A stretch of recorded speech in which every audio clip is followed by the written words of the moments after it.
Hey guys, Dr. Decks here. Today we are here to give you a build update on our progress on our current deck build here in Tacoma, Washington. So welcome to our channel. Thanks for coming. We hope you enjoy this video. If you do, don't forget to click that subscribe button. All right, so the last time I think you guys were here, we were doing some helical piles. So those have been set and we've gotten a little bit more progress done since then. So let's go over everything that we've done so far on this build.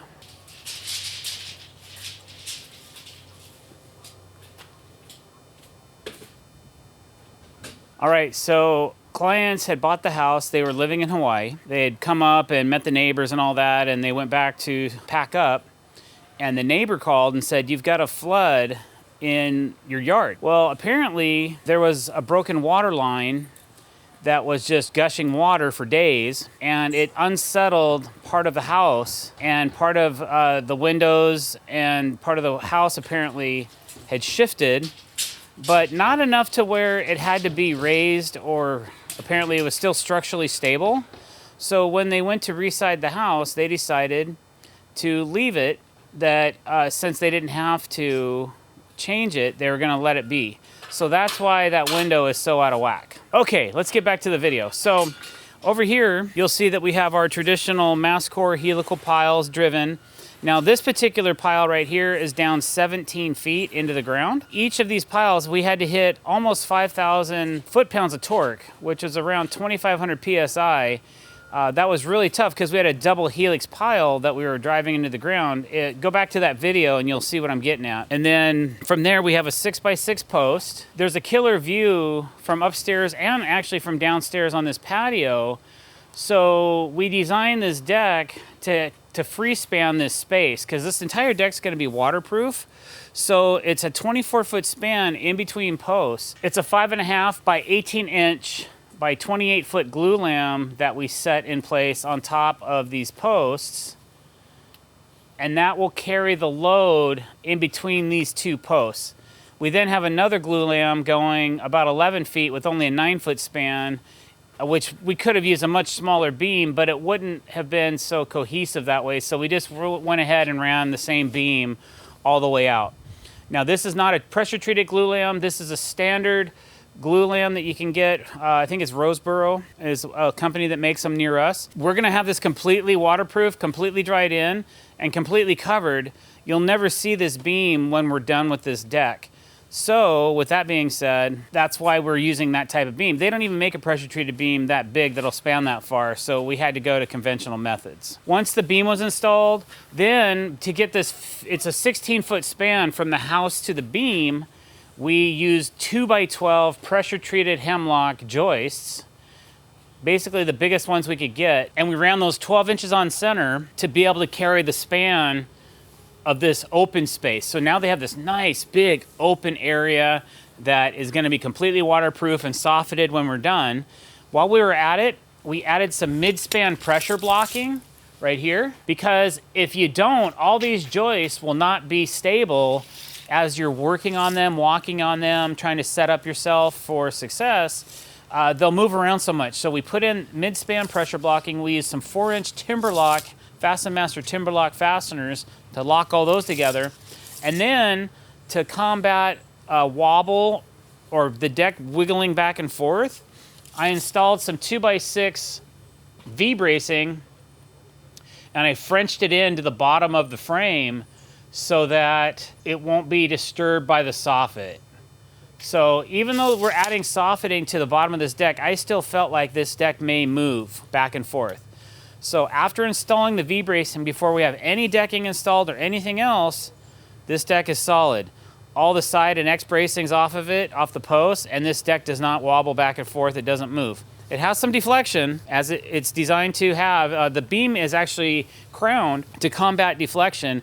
So the beam actually has some crown in it to combat deflection, so that when you put more load on it, it'll actually flatten out, but it still has a little bit of crown to it. All the joists are also crowned like this to keep them from wanting to sag. So what we're up to today is we just have to finish planing out the tops of our planing out the tops of our joists, and then we're going to add a waterproof bladder.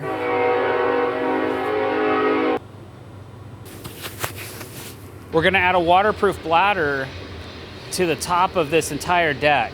So you've seen us do that before, but eventually we'll get to that today or start on it. Hopefully we get part of this deck dried in today and we'll go from there. So that's basically your build update, and hope you stick around and see how far we get done today on the bladder.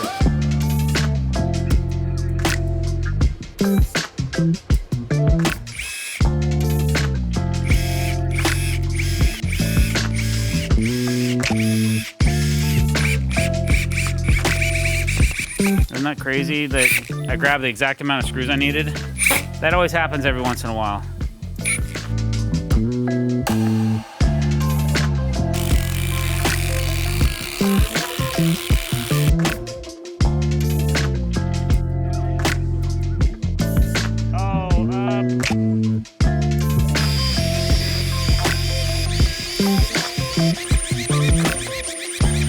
All right, so what we're doing right now is we're packing out the first layer of our fascia so that it has a staggered look. So I ripped this board down to 4 1/4 inches plus bladder plus decking, gives me almost 5 1/2. So the first piece of fascia, this board's never gonna be seen.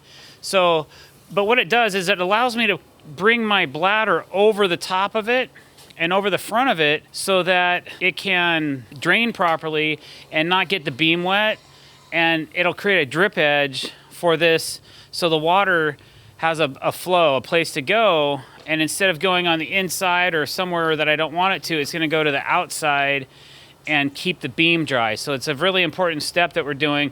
So we had to pack out the upper first 4 inches of the beam by 1 inch so I can bring my fascia out 1 inch, and then I'll be able to finish our fascia details after the fact, and it'll be just a really nice complementary look. It'll be like a triple step fascia, but it also helps keep everything dry. So that's what we're doing now. Once that's done, we can start putting in our bladder. All right, so we're starting to put in the baffles for our waterproof bladder. That's where the water comes and it hits this baffle against the beam and then it drops into the gutter. So those usually go in first because they're kind of a pain to install after the bladder's installed. So while I have one person doing that, I'm going to go up and check the tops of our joists and make sure that there's nothing out of whack. If there's something that's really super high, I'm gonna take a power planer and plane down the high spots in the joist. So that's what's next, that's what's going on. And then once that's done, we can start actually installing our waterproof bladder system.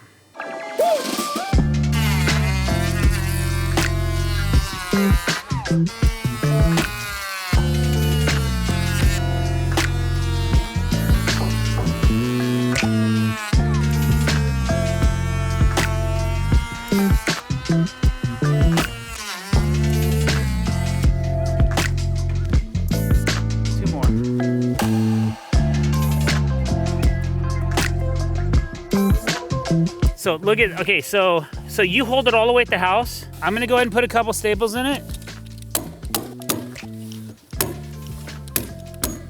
Now tug it your way just a little bit, not too hard. There you go. We just wanna keep that natural dip going. Okay, you finish? There you go, you're done. For now. This is the thing, like once we start running silicone, and sometimes there's something that might stick up, just add a couple extra staples in it, it'll lay flat. Okay, what we do is we get this side installed, we just let this hang over, we install this side, we pull it back, then we put a bead over the top and we smush it into all these staples.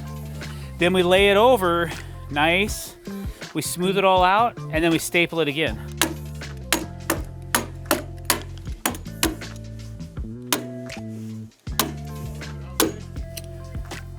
So every time staple, you kind of go over it. Okay, good. Now take it all the way to the house. And remember, you got to be tight at the top, but that's so far, that looks really good. And we kind of smooth it out. And then we can either staple it or we still need to do this too, like roll it out.